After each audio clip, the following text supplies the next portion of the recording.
Hello, how's everyone doing? Can you hear me okay? I hate microphones. Everyone hear me? All right. My name is Stephanie Barone, and I'm the pre-health advisor here at UW-Bothell.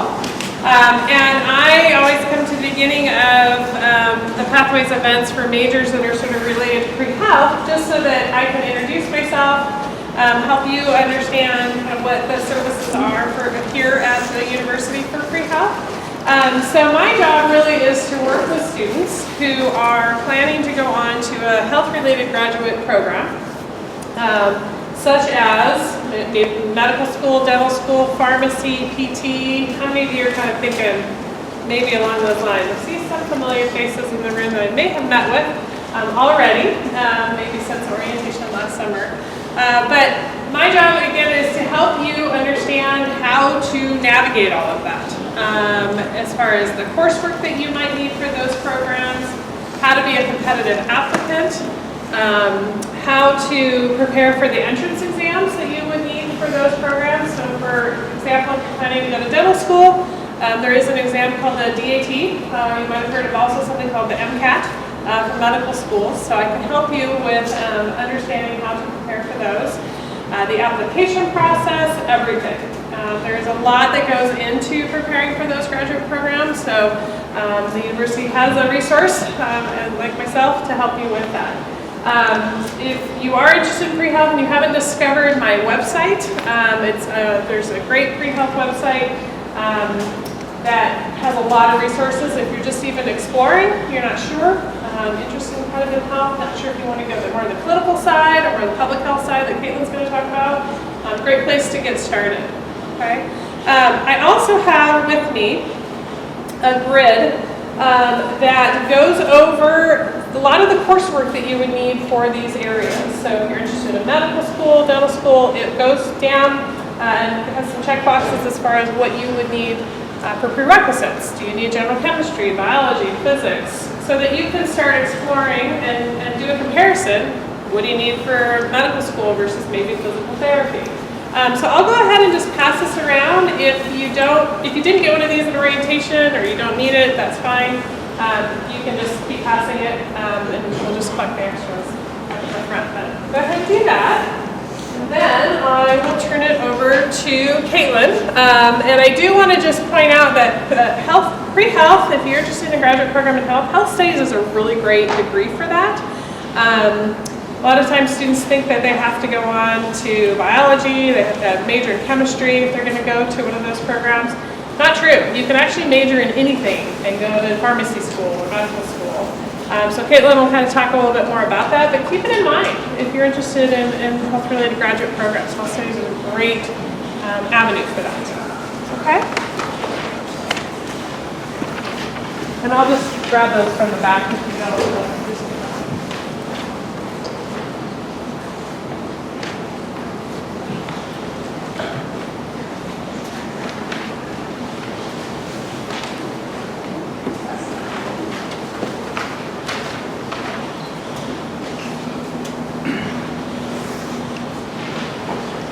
Okay, let's see if this works.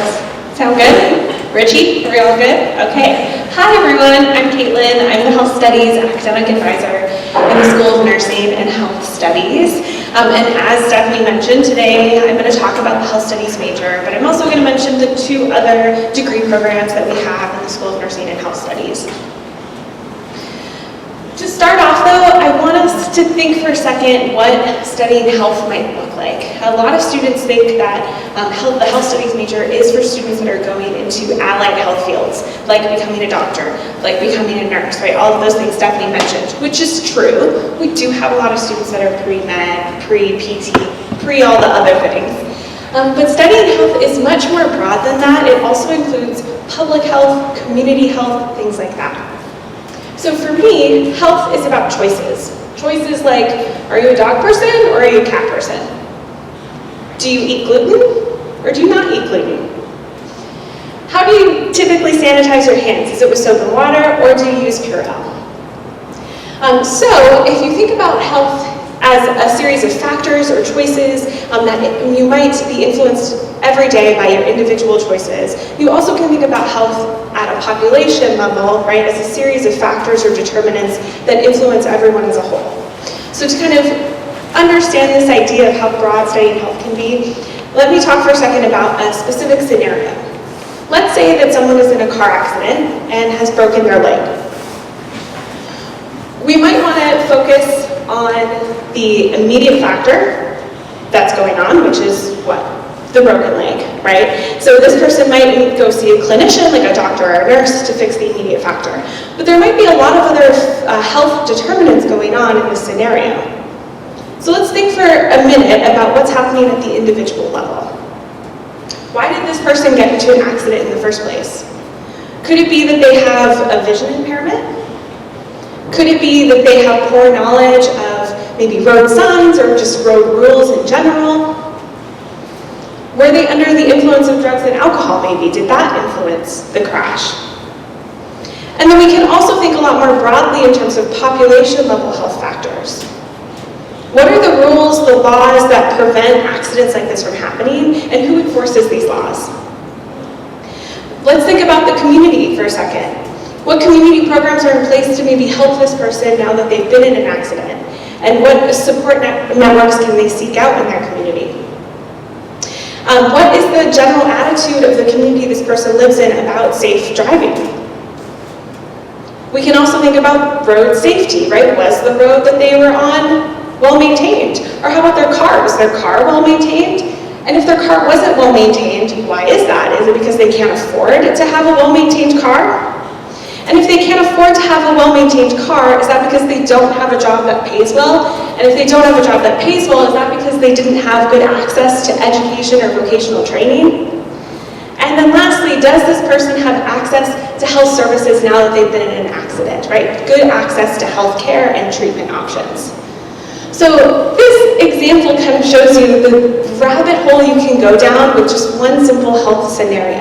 And so if these types of questions, factors interest you, then you might have a future career in health. So, like I said, we're going to talk about 3 programs in the School of Nursing and Health Studies. We're really going to focus on health studies today, though, but I did want to mention that we do have 2 nursing degree programs. However, they're considered post-licensure, which means that our students in the nursing programs have a 2-year associate's degree and an RN license. So they're already practicing nurses. So the 2 programs are the RN to BSN program. These are for new RN nurses that are looking to advance their education. And we also have a graduate program in nursing, which is for experienced nurses that are coming back to school to get advanced education in administration and population level health. If you are interested in nursing as a future career, I really encourage you to see Stephanie or see your pre-major advisor to get some advice from them. Okay, so what I'm really here to talk about today is health studies. So the health studies program looks at both social and biological factors of health. So although we do talk about things that maybe a doctor and a nurse are really focused on, we also talk about social determinants of health, social justice issues with health, health equity issues, and it's rooted in public health practice. So the type of courses that our health studies majors take will teach you how to conduct health policy analyses. So what is health policies like kind of nationally and globally? What are the issues with some of those policies? We teach you about health education and promotion strategies, right? So how to combat the world's biggest health problems through education and programming. We teach you how to apply social justice critiques to the world's biggest health problems, understand not only what's happening locally and nationally, but also globally, and all of the factors that influence our health and wellness, right? So not just biological, but how your environment's influencing your health, how political systems are influencing your health, all of that. So this slide shows the basic kind of breakdown of what the major looks like. You can find all of this information on our webpage. And so if you are interested in pursuing this major in the future, I recommend you take a look there. But just to give you like a quick FYI, our health studies students take a statistics class, They take 7 core courses, and these core courses are really where you're going to get that public health practice, that knowledge of public health. So we start with an introduction to public health, then we teach you how to evaluate and interpret current health research, as well as kind of hypothesize your own health question. We teach you about the social dimensions or determinants of health. Intro to epidemiology, which is population level disease, right? So we're talking about epidemics, disease outbreaks across the nation. And then pathways and fieldwork. Those are the 2 courses that are my favorite in the entire program because they help you connect what you're learning in an academic setting to real life. So pathways, we introduce you to obviously the paths in health, right? So we give you the opportunity to do assignments to talk to public health professionals. Or maybe for pre-med, go talk to a doctor, figure out how they got there, figure out what you like about their role, what you don't like about their role, and think about your next steps after college. And then in fieldwork, which you take your very, very end, senior year, like last quarter, you get to go out into the community and actually work on a meaningful health project and get credit for that, which is really cool. The rest of the major is made up of electives. So this is where our pre-med, pre-PT students can really specialize their degree to use those science, those biology, chemistry courses as electives. But for the rest of our students that aren't interested in allied health and are instead looking into public health or community health, we have a wide range of electives that you can take to really focus on one area of health. So for example, if you decide that you want to work for a nonprofit organization doing community health work, maybe it's health education type work, there will be a handful of electives that are specifically designed for health education that you can take in that requirement. So this degree is really interdisciplinary. You can really kind of mold it to whatever area in health that you're interested in. I get this question a lot from students that are starting out in the program. What can they actually do with a health studies degree? And so I hope my example at the beginning of the presentation showed you that the opportunities are endless. Like, you think of a job in health, this program will help you get to the next step in that position. So our students walk into lots of different occupations. Some of them are on the slide. We do have a lot of students that go on to graduate school. So whether that's allied health programs, med school, PA school, or maybe it's getting your master's in public health, your master's in health education, things like that. And like Stephanie said, this is a great program for those pre-med, pre-everything students, but it's also a great program for students that are interested in public health. So before I move on to how to apply, does anyone have any questions so far about the degree, the classes, what this major is all about? Okay, so hopefully I've piqued your interest enough that maybe you're thinking, how do I get into this program? How do I apply? So our health studies program accepts new students autumn, winter, and spring of every year. We are considered a capacity-constrained major program, which means that we have a large enough amount of applications that not all students who apply get into the major. But the good news about that is health studies practices what we like to call holistic admissions review, which is where we look at both your courses, your pre-admission courses, and we look at your personal statements. We want to get to know you as an academic student as well as you outside of class and your passion for health. So the pre-admission requirements are listed on the slide. Again, you can find this all on our webpage, so don't worry about writing it down.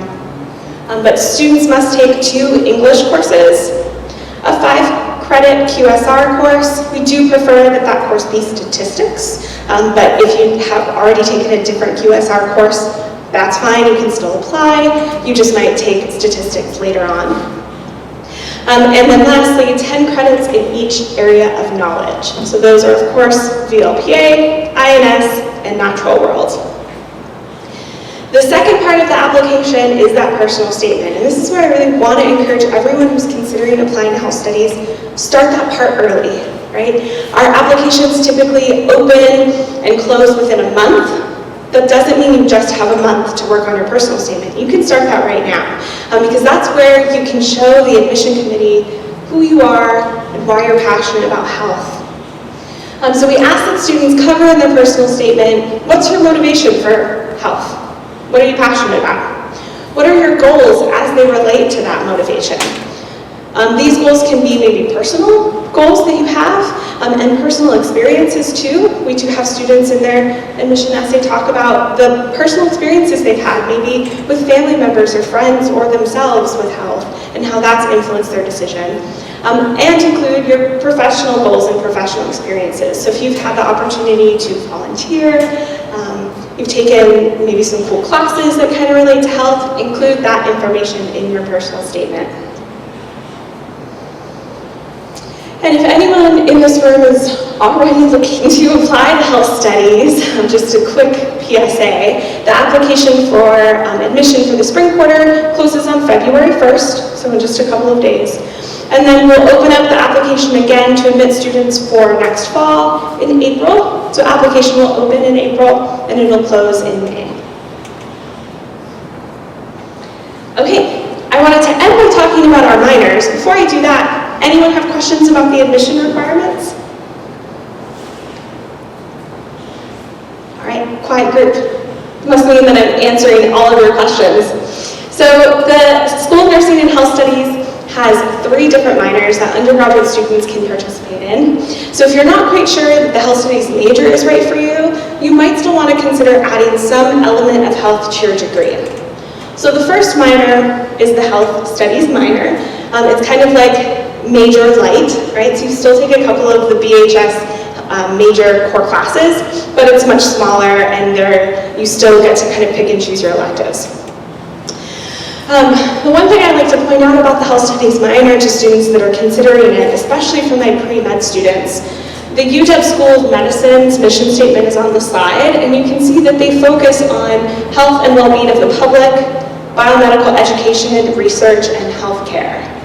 So these are some of the key learning objectives of this minor program, and in a biology major or chemistry major, you're probably not learning about these things. So if your goal is med school or even PA school, you might want to consider adding a health studies minor to your degree plan. We also have a health education and promotion minor program. This program is super cool. You're eligible to take an exam at the end of the minor program if you finish all the courses to become a certified health education specialist. So as you progress in your academics, if you're learning that you really like health, but you also like interacting with people, educating people about health and wellness, this might be a really good program for you because the certification at the end of the minor can really get your foot in the door with jobs in health education and promotion. The other really cool thing about this minor is that a lot of the classes are hybrid, so you only meet in person 1 day a week, and the curriculum is specifically designed to get you practical experience out in the real world. So the example that I like to use is in one of our classes last quarter, our students got to design bus campaigns, like bus ads, like the outside of buses, for different health and wellness issues. And they got to pitch these ideas to a representative from King County. So it was like actual real life experience that they were getting. And the last minor program is in global health. So this program focuses on understanding all of those compounding factors we talked about at the beginning, but at a global level.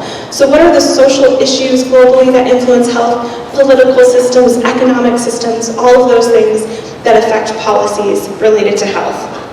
And one of the cool things to mention about the Global Health Program is that we do allow students to use study abroad sessions, credits towards the minor. So that is it for me. Does anyone have any final questions? Okay, if not, if you think of a question later, my contact information is on the slide. You're welcome to email me. I also will be here through the rest of the presentations today, so you can find me at the back of the room and we can talk more. Thanks, everyone.